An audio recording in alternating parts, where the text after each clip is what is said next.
सोमवार को कांग्रेस कार्य समिति की बैठक होने वाली है। कांग्रेस के लिए ये बैठक बहुत अहम मानी जा रही है। सूत्रों ने बताया कि सोनिया गांधी ने पार्टी के अन्य नेताओं से नया अध्यक्ष ढूंढने को कहा है। पार्टी के 20 से ज्यादा नेताओं ने चिट्ठी लिखकर पूर्णकालिक अध्यक्ष बनाए जाने की मांग की है।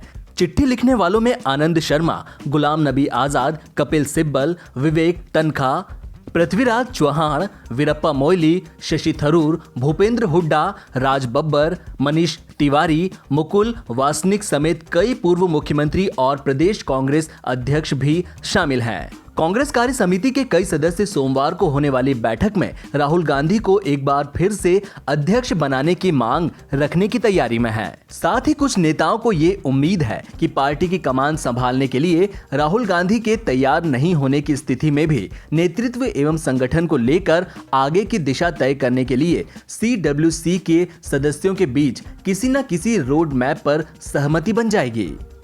पार्टी सूत्रों का कहना है कि सोमवार सुबह वीडियो कॉन्फ्रेंसिंग के माध्यम से होने जा रही CWC की बैठक में वरिष्ठ नेताओं के पत्र और इसमें दिए गए सुझावों का मुद्दा हावी रहने की प्रबल संभावना है। कांग्रेस के एक वरिष्ठ नेता और CWC के सदस्य ने कहा, यह लगभग तय है कि कल की बैठक नेतृत्व और संगठन पर ही मुख्य रूप से केंद्रित रहने वाली है। मैं अपनी ओर से राहुल गांधी का नाम अध्यक्ष के लिए रखूंगा क्योंकि यही कांग्रेस कार्यकर्ताओं की भावना है। पार्टी के 2 धड़ों में बटे होने के सवाल पर उन्होंने कहा कि ऐसा कुछ नहीं है। सभी चाहते हैं कि राहुल गांधी अध्यक्ष बने, लेकिन कुछ लोग ऐसे जरूर हो सकते हैं जिनका मानना है कि अगर राहुल जी तैयार नहीं है तो फिर पूर्णकालिक अध्यक्ष के लिए किसी और के नाम पर या चुनाव कराने पर विचार किया जाएगा। भारत और चीन के बीच इस वक्त तनाव की स्थिति बनी हुई है। चीन लगातार उकसावे वाली हरकतें कर रहा है। भारत भी उसको माकूल जवाब दे रहा है। दोनों ही देशों के बीच कई दौर की सैन्य वार्ता और कूटनीतिक बातचीत हो चुकी है, लेकिन कोई हल नहीं निकला है। अब चीन का कहना है कि भारत फिंगर 4 से पीछे लौटे और उतना ही फिर हम पीछे जाएंगे। आसान भाषा में इसका मतलब ये हुआ कि चीन फिंगर 4 से फिंगर 8 पर चला जाएगा, जो कि भारत की मांग भी है, लेकिन भारत भी फिंगर 1 से पीछे चला जाए, जबकि भारत फिंगर 8 तक पेट्रोलिंग करता आ रहा है। यानी इस सूरत में भारत फिंगर 1 तक ही सीमित रह जाएगा।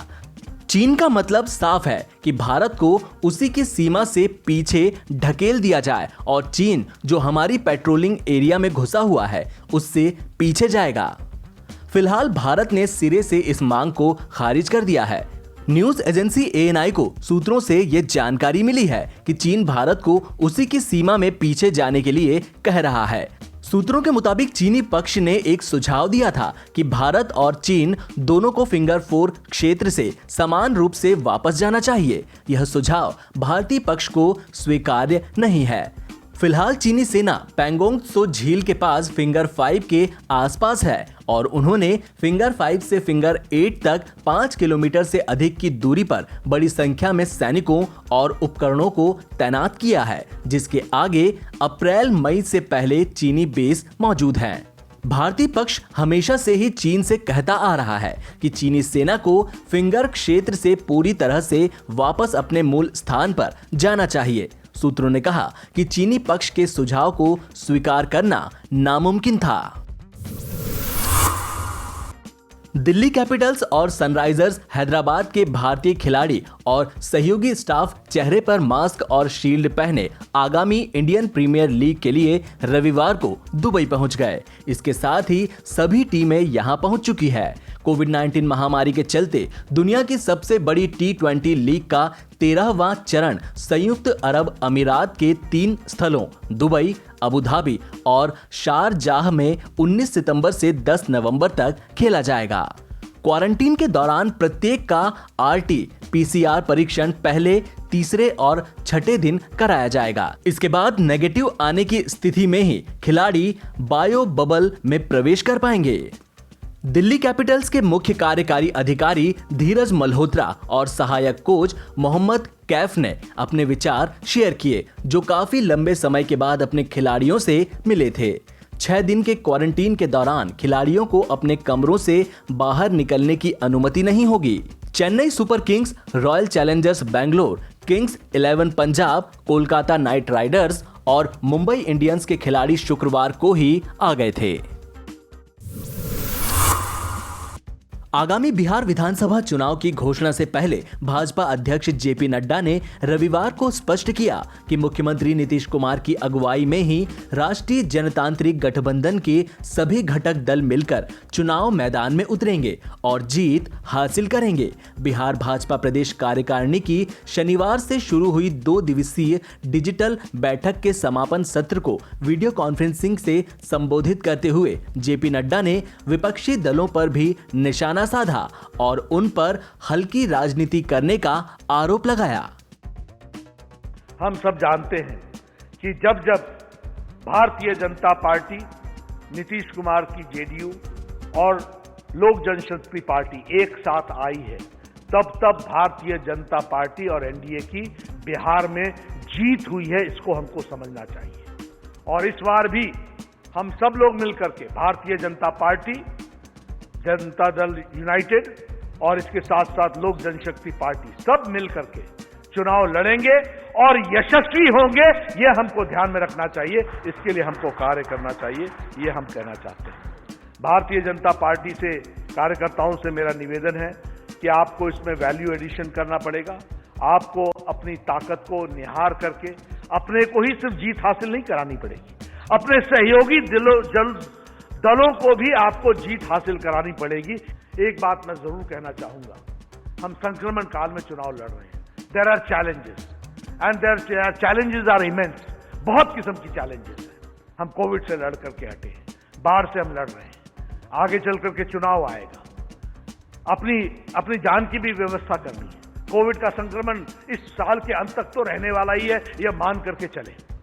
अपनी रक्षा भी करनी है और रक्षा करने के साथ साथ राजनीतिक मुद्दों को जनता तक पहुंचाना है, यह हमारी कोशिश होनी चाहिए। इसलिए मैं आपसे निवेदन करूंगा कि छोटी छोटी meetings, small door to door campaign. Delhi के मुख्यमंत्री अरविंद केजरीवाल ने लॉकडाउन को लेकर एक अहम बयान दिया है। उन्होंने कहा कि हमने दिल्ली में सिर्फ एक बार ही लॉकडाउन लगाया है। इसके बाद धीरे धीरे 1 जून के करीब से सभी काम सुचारू रूप से चलने लगा है। यह संभव है कि दिल्ली इकलौता शहर है जहां दूसरी बार लॉकडाउन नहीं लगाया गया है। आप लोगों के सुझाव के ऊपर कई चीजों के ऊपर फैसले भी हुए। अब इस कोरोना की महामारी में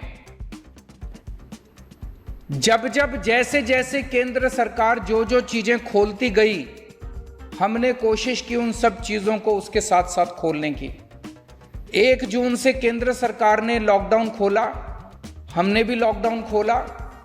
15-20 दिन तक लॉकडाउन खोलने के बाद 15-20 दिन तक समस्या हुई, थोड़ी केसेस बढ़े, लेकिन हमने दोबारा लॉकडाउन नहीं लगाया। हमने एक बार निर्णय ले लिया क्योंकि ऐसा ना हो कि कोरोना से तो बच जाएं और भूखमरी से मर जाएं। दोनों के बीच में संतुलन करना, बैलेंस करना बहुत जरूरी है। एक तरफ कोरोना को भी कम करना है, वो भी जरूरी है, लेकिन दूसरी तरफ जिंदगी भी जीनी है।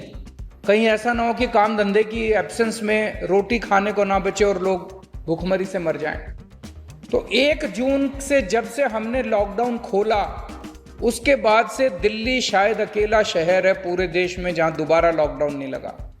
आप रोज अखबारों में पढ़ते होंगे कि फलाने राज्य के अंदर 2 दिन का लॉकडाउन लग गया, फलाने राज्य में सैटरडे संडे को लॉकडाउन लग गया, कहीं 4 दिन का लॉकडाउन लग गया, कहीं दोबारा 10 दिन का लॉकडाउन लग गया। दिल्ली में दोबारा लॉकडाउन नहीं लगा। ये हम लोग बहुत किस्मत वाले हैं कि हम सब लोगों ने मिलके दिल्ली में स्थिति को इस तरह से कंट्रोल किया कि दोबारा हमने लॉकडाउन की वो नहीं आने दी।